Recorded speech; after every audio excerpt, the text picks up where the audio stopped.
Hey guys, so this is gonna be just a super short video. We're all set up, so we figured we'll do it professionally.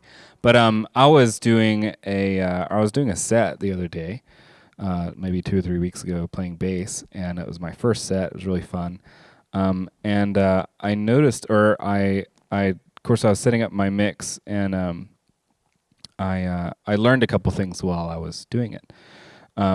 First thing was, so I'm gonna pass that on. So first thing was, my mix in the ears was kind of muddy, and I wasn't getting the kick in.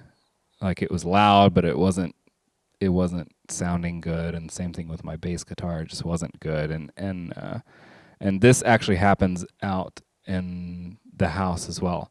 And to fix that, we take out the low end from other channels to make it come through better with the kick and the bass. So that's what I decided to do when I was mixing here for my ears.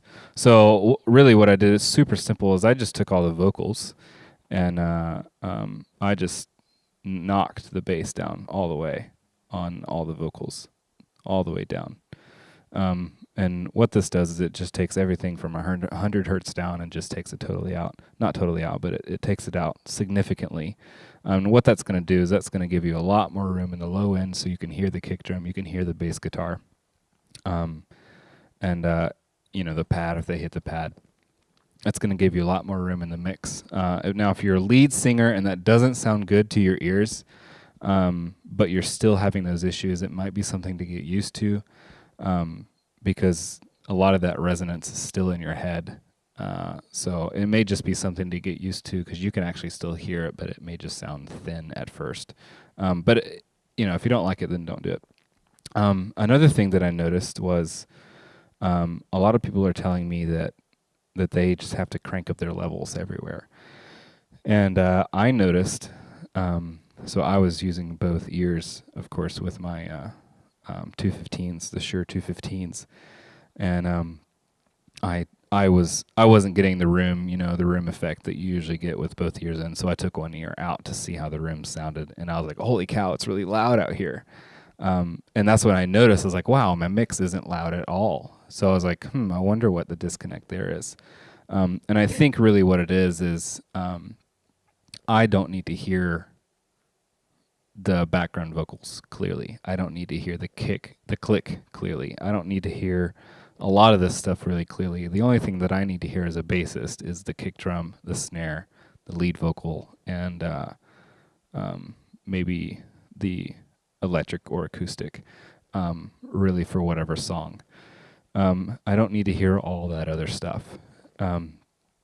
It is important, of course, in the house, but really the monitoring is only for referencing the tempo and referencing pitch. So if you have those two down and you know the song, then you really only need a couple of things in your ears. And having the rest of it down is actually going to allow you to hear yourself better, is going to save your ears. So try doing that. And you should be getting a much better mix. But this is really the biggest one, turning down the lows for the vocals. That really helped me. And I think also, I turned the low shelf, which is this bass, but I also went down to the mid here and turned the frequency knob to about 9 o'clock, and also the mid knob to about 9 o'clock there. And that takes out like maybe 200 hertz or so. To get that kind of resonant frequencies out. And then you're actually able to turn up the vocals in your ears, and it doesn't get crowded. So hopefully this helps you guys. I also did some panning, but that wasn't really that important. Hopefully this helps you guys actually hear yourself in the mix, and doesn't make you blow your ears out, because I want you guys to be able to hear when you're 10 years older.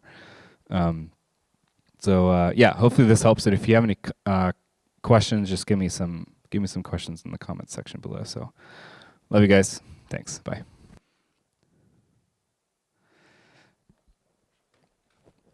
Just kidding, I forgot something. Okay, so the first thing I did when I came in here is I actually took this thing and I clicked on every single one of these channels and I turned them all the way down. because I wanted to start fresh. I didn't want to come in. I didn't want to come in to somebody else's mix. So I went through here at all 16 channels, turned them all the way down, and then built my mix from there. And I did the same thing with the pan as well.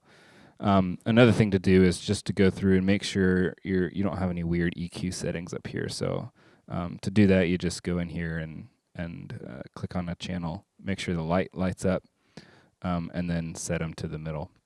So that's what I did through all the channels. And if you do that, you're not going to be chasing your tail throughout the whole mix, trying to get your mix to sound right, because it's going to be yours and not whoever else came in before. Another thing, if there are two guitarists, you can pan one to the left, one to the right.